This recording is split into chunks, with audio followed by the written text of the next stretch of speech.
Friends and neighbors, welcome back to Mission Control, Houston's hockey podcast. Real quick, I am probably going to, if you're watching this on a video thing, I am probably going to record this in two parts because life is hectic right now, hence not making the every other week schedule I try to get out for you. And I'm just taking the opportunities to record stuff for you as they present themselves. So, yeah, let's talk about some things. And I had this idea. I got something I want to talk to y'all about. But I don't know. Since the last episode, there's just been little drips of news and stuff that I think this is going to be a news desk episode. So, yeah, let's talk about things, shall we? And first things first, NHL tickets on sale. Got mine at the Stars Insider, people that have the app, whatever, pre-sale hype thing. And I'm sitting there in a meeting that started at 10 a.m. hitting refresh on the Ticket Bastard website, making sure we got ours. But I'm pretty happy with them. So that Dallas Tiki Bar, among other things, trip is a go. And all right, something to look forward to, which is always a good thing. And besides NHL tickets on sale, UH Hockey Club tickets are on sale. I'll put links to that in the show notes. And that also includes the September 13th game that's actually going to be at the Aerodrome, which is technically an A&M home game, but they didn't want to have that much travel, so they're playing, close to Sugarland, and not that it's close, but Houston area, right?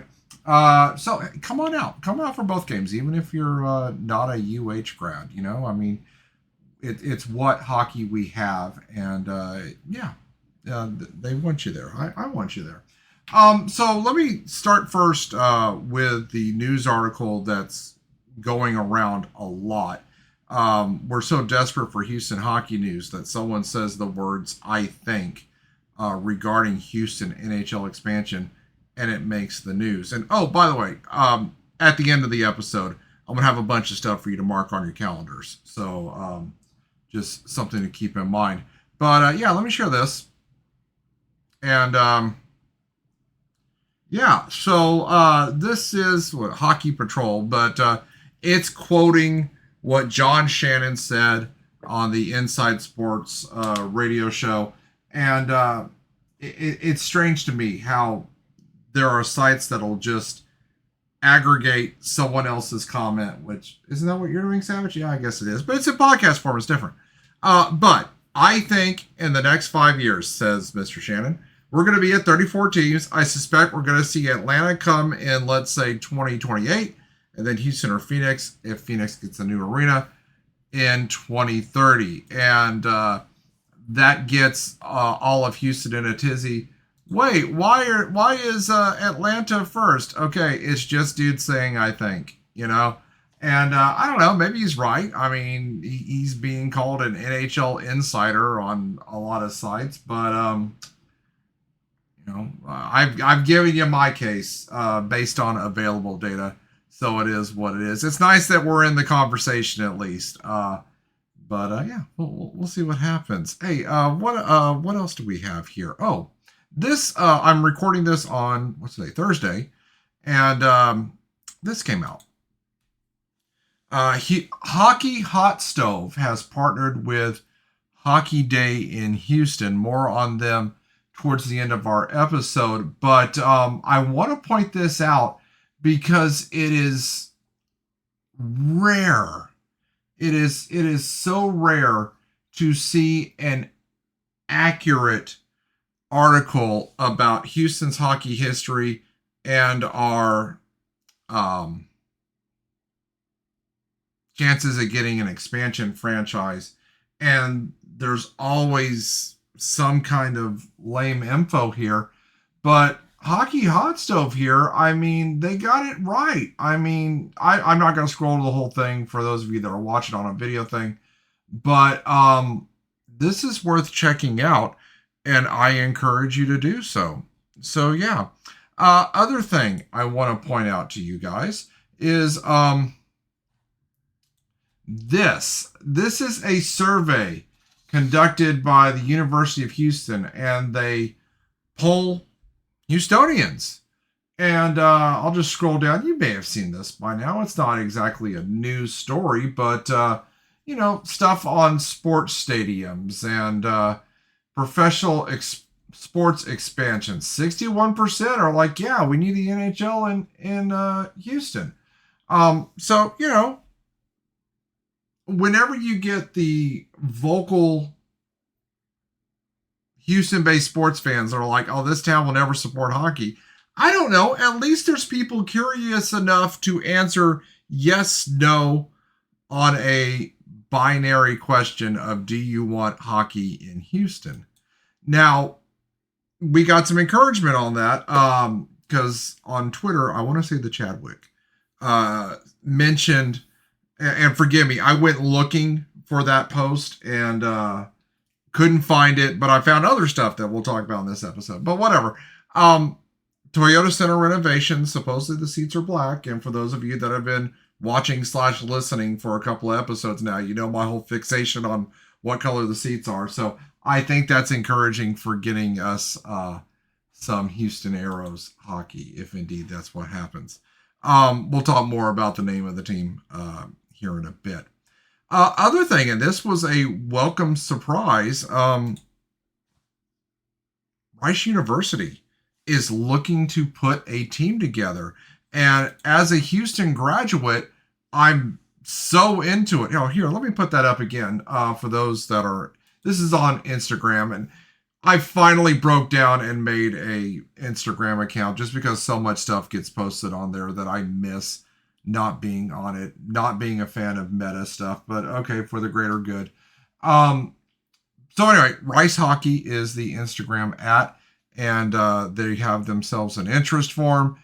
Fill that out if you're a Rice student that wants to play. And unlike Dallas Stars fans that are like, no, we don't want Houston in the league. Dude, as a Houston fan, I am so excited about Rice University getting a ice hockey team also.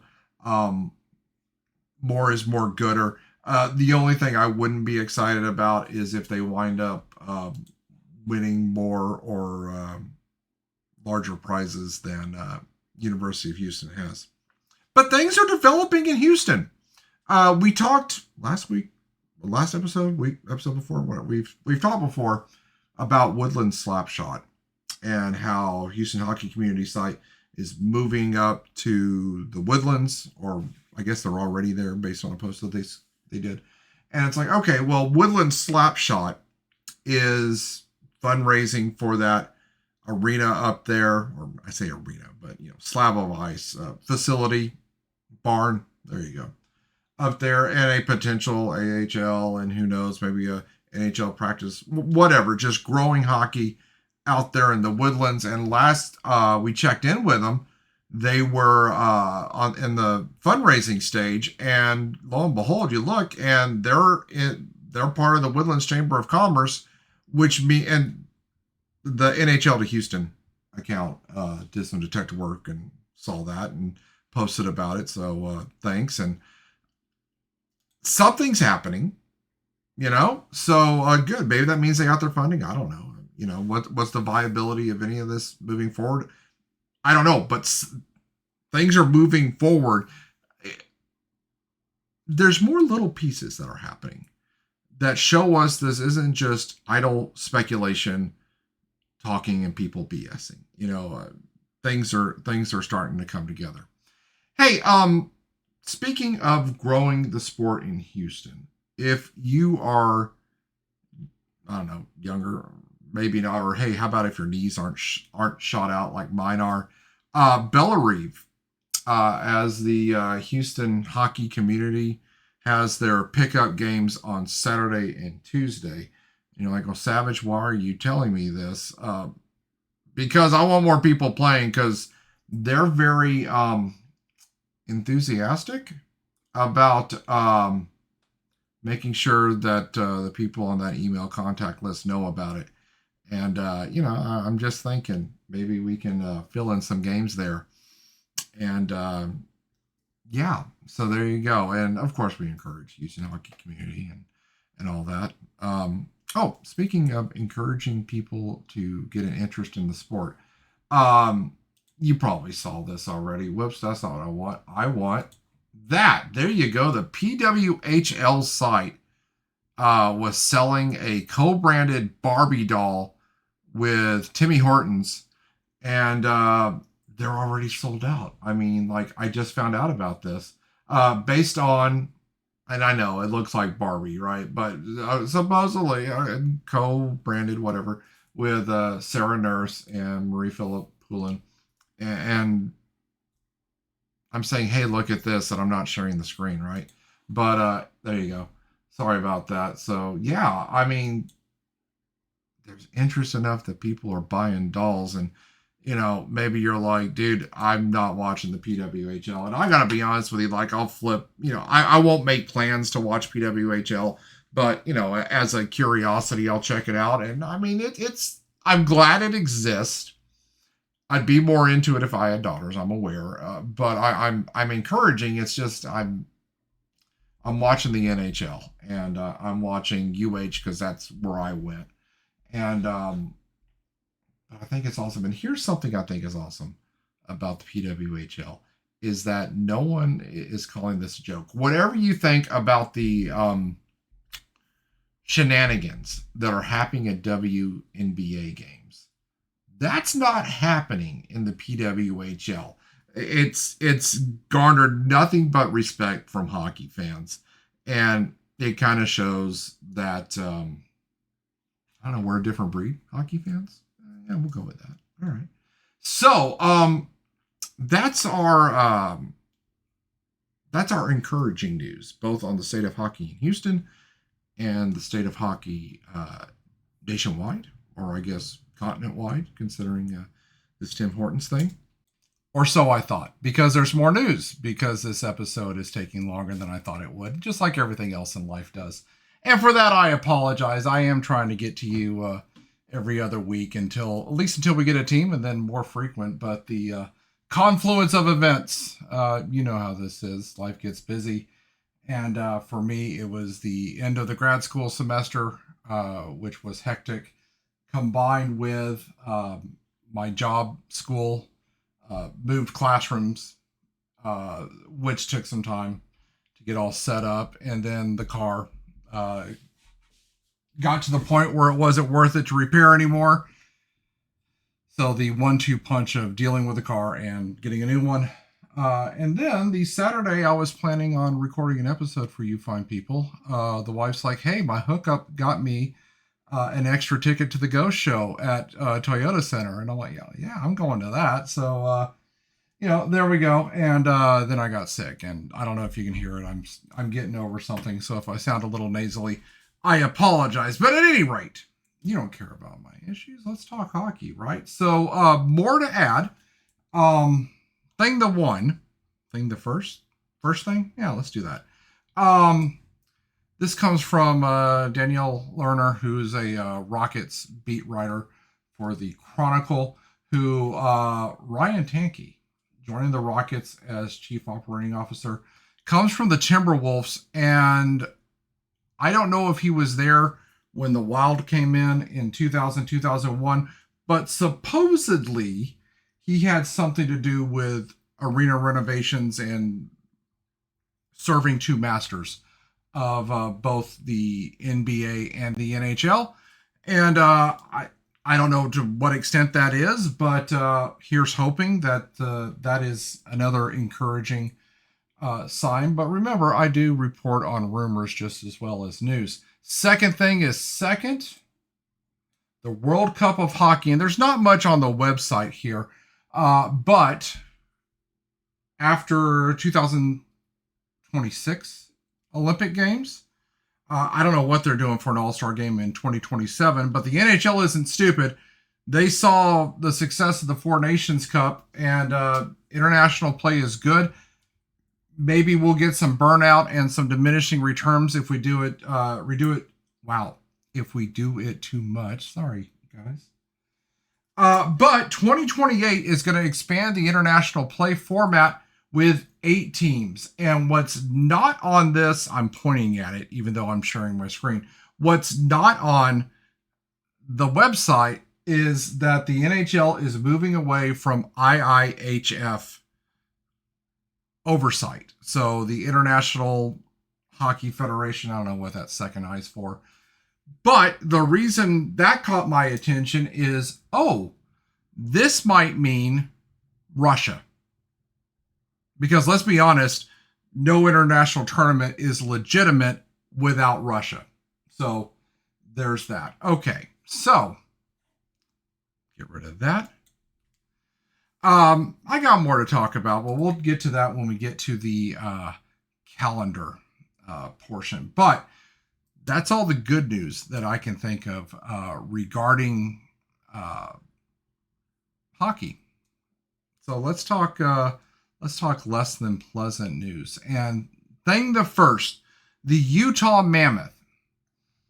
The Utah Mammoth, and if you've seen this, I apologize, but you'll recall that when they became the Mammoth after Utah Hockey Club, it was because even though fans liked Yeti, the Yeti drinkware corporation was like, yeah, no, you can't use our name, it's copyrighted. So, all right, fine. Second choice is Mammoth. And now there is Mammoth Hockey Company. These guys, it's on the screen. They make hockey bags. Okay. And it's strange because at first when the Utah Hockey Club was proposing names, the Mammoth Hockey Company seemed to be totally, hey, this is great. And that could have just been, messing around on social media, just talking mess or whatever. But regardless, it didn't seem like there was going to be a problem. You would think that some due diligence was made. But now Mammoth Hockey Company is complaining about this. And they have a point. They're saying that hockey players in other cities or states wouldn't want a bag that said Mammoth on it. Like if you're a Red Wings fan, you're not going to want a bag that says Mammoth. And okay, they got a point. But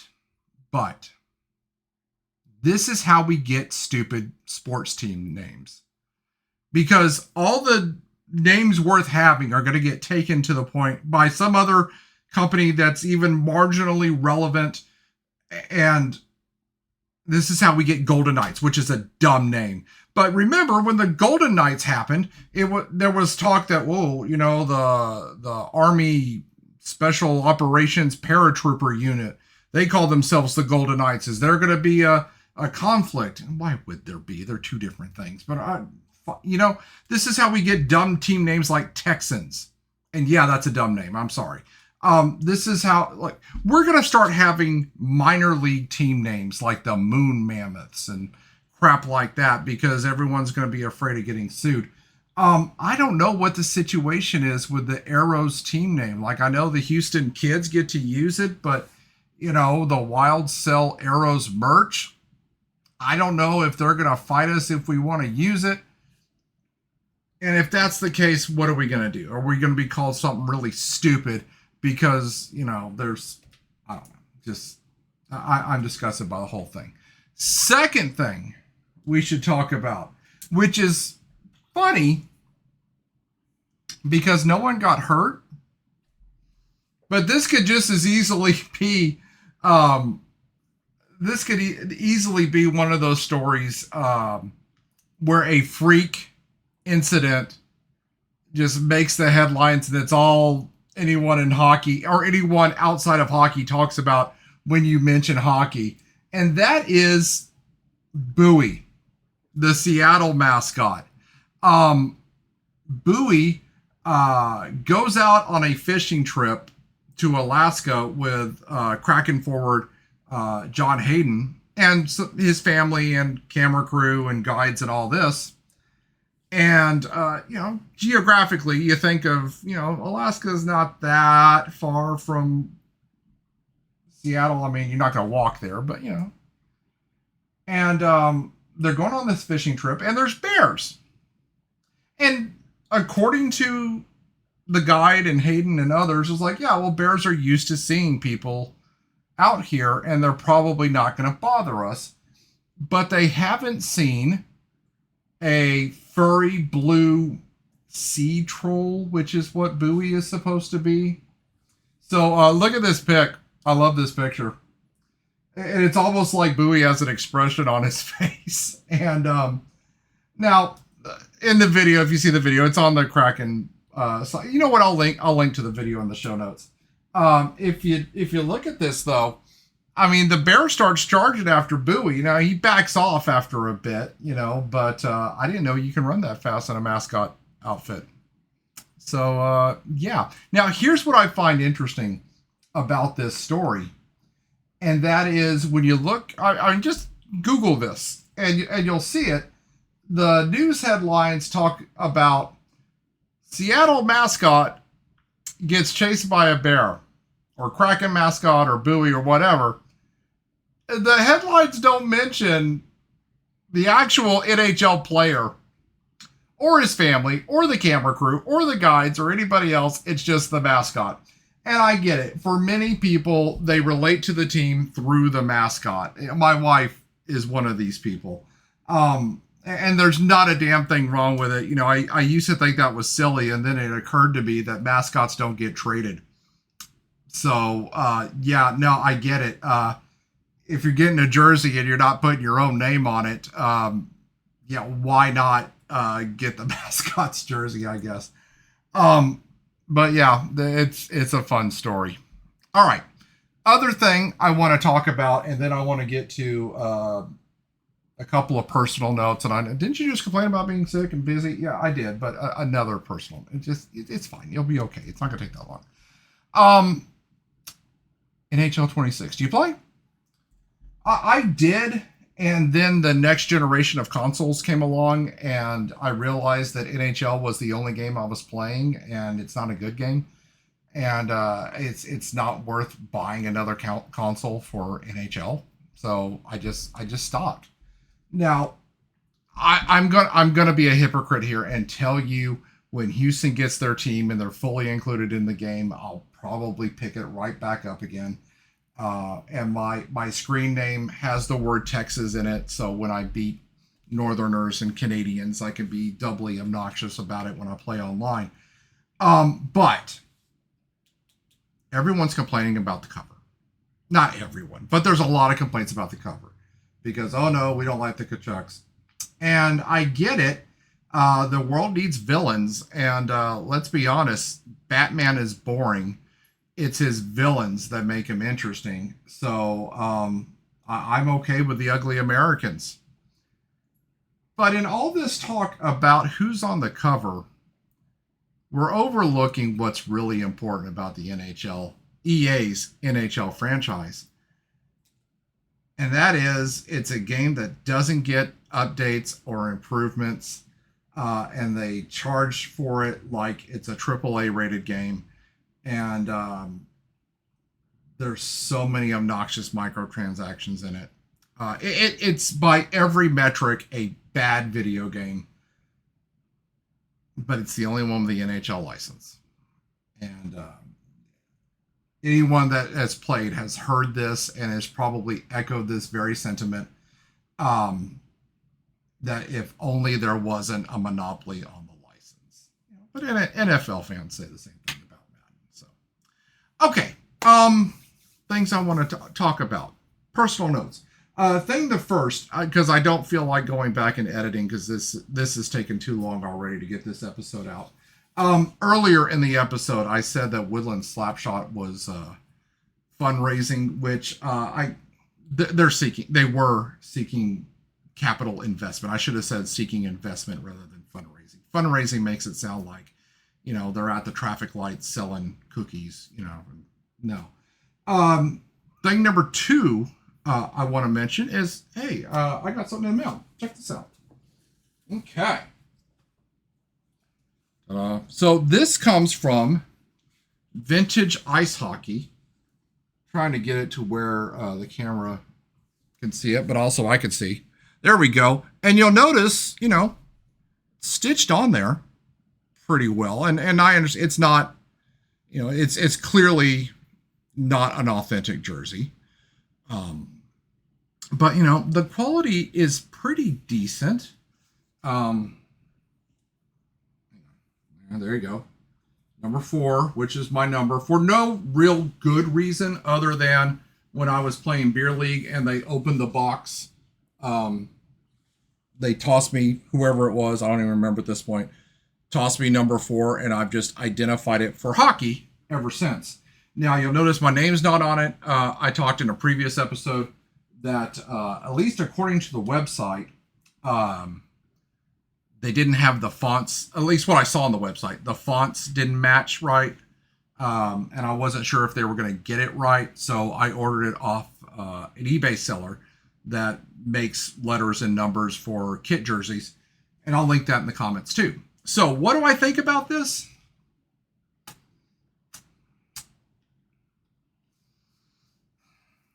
You know, I want to support VintageIceHockey.com because if I want anything Aeros, either 70s or 90s or whatever, that's the site to go to. I'm glad someone's making this stuff.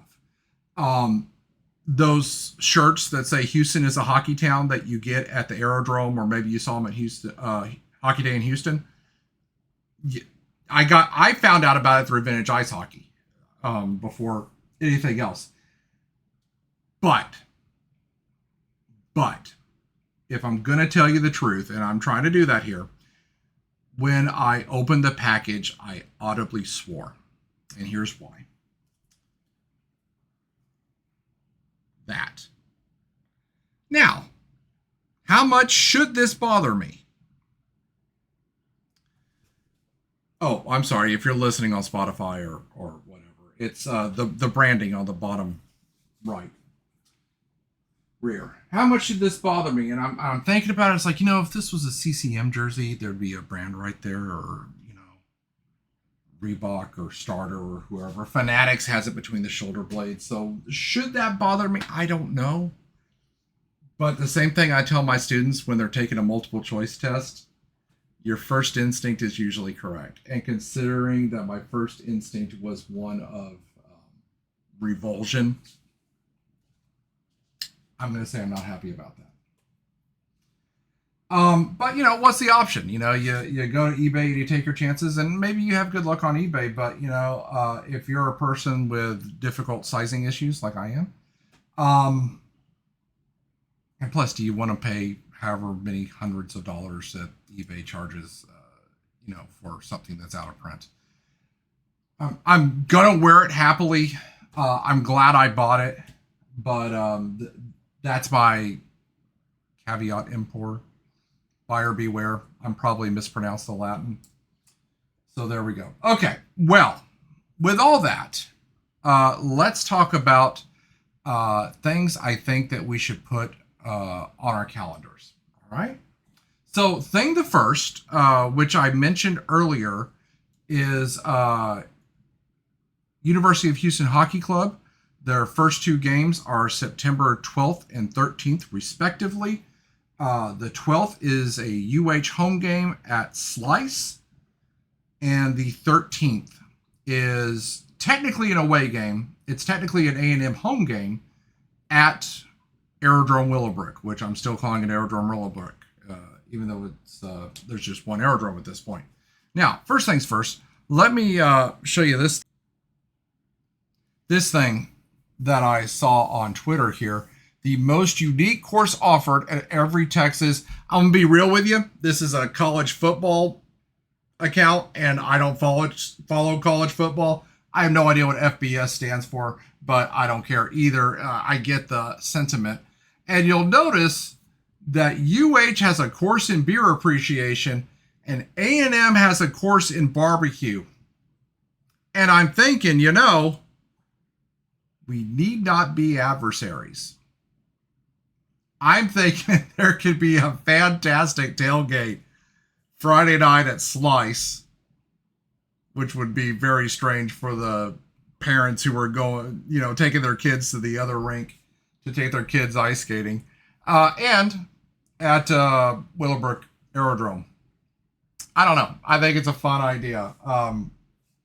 I mean, look, if anyone's interested, hit me up. I'll organize it. Whatever, it'll be fine. I got a couple of weeks before the next semester starts, and now that school's kicked off, um, as weird as it sounds, I'm less busy during the school year. At least it seems that way. So yeah, um, yeah. So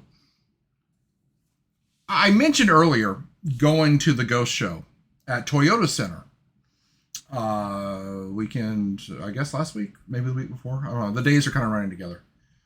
And I don't believe this when I say it out loud, but I can't disprove it.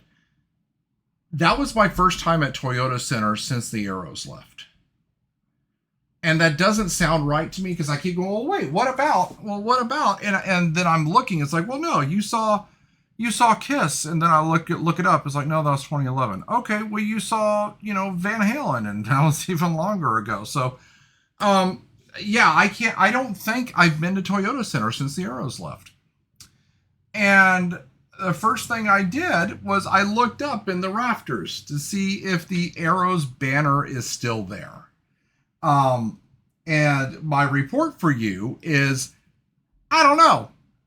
Because the way Ghost had their stage set up, there was a big black curtain, floor to ceiling.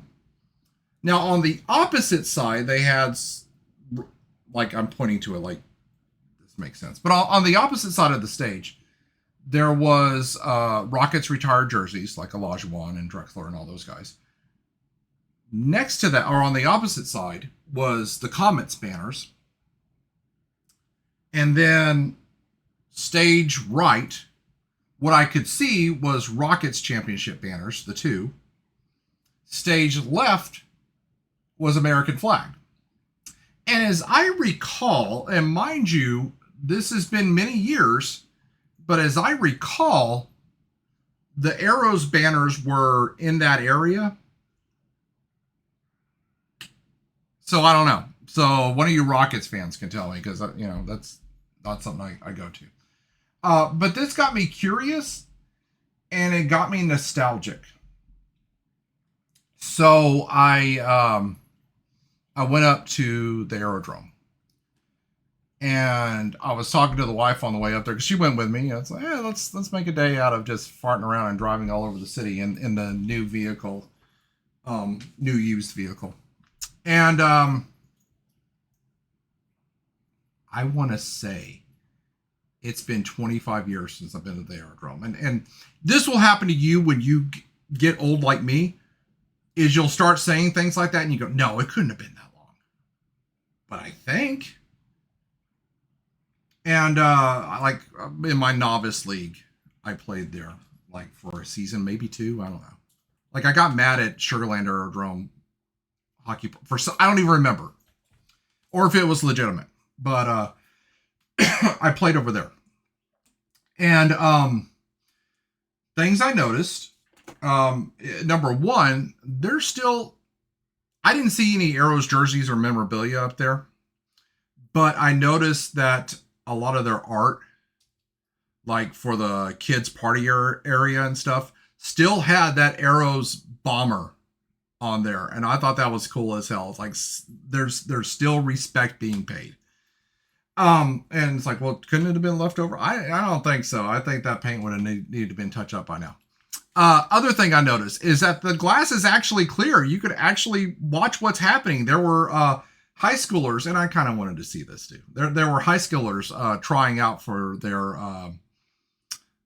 high school hockey program, and man, I'm blanking on the name of the Texas high school organization in the area. I need to look that up. It'll be in the show notes. How about that? But the other thing I noticed is it kind of makes sense for this to be an A&M home game. Because if you've ever been to Spirit Ice in College Station, it's an exact blueprint. The floor plan is exactly the same, with the exception of there's more bleachers in the College Station one. So I could see why this would be a home game for them. Sorry about that. A home game for them. And it's so exact in the layout that it can't be a coincidence. So I don't know if it's the same builder or same ownership group or what. I don't know if there's any connection between Aerodrome and Spirit Ice, but I found it interesting. ISHL, the Interscholastic Hockey League, is the high school group I was thinking of and couldn't recall.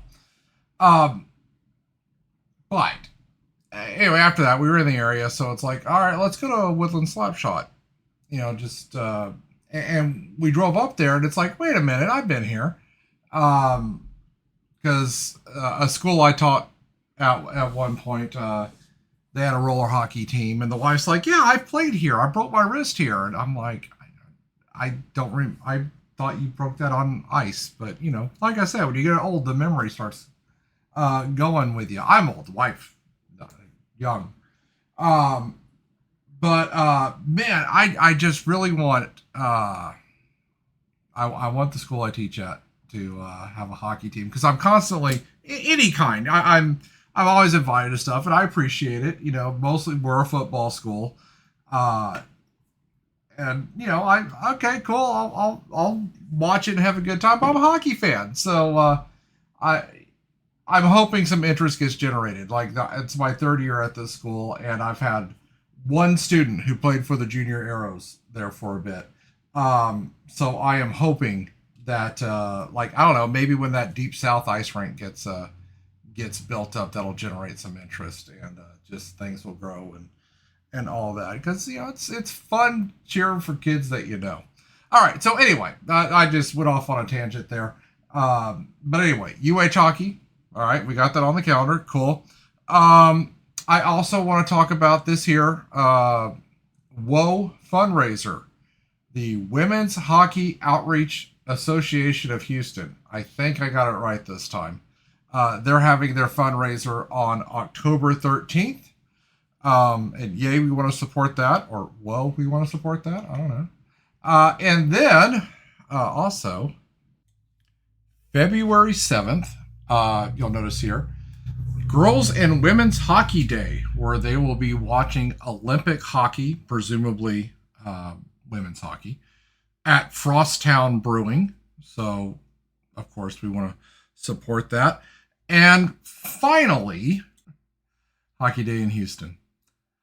March 21st, Hockey Day in Houston. I don't know about a Hall of Fame banquet or anything. I feel like there was a smaller scale something that happened a few weeks back that I haven't talked about here because I wasn't aware of it, but I just saw something in passing.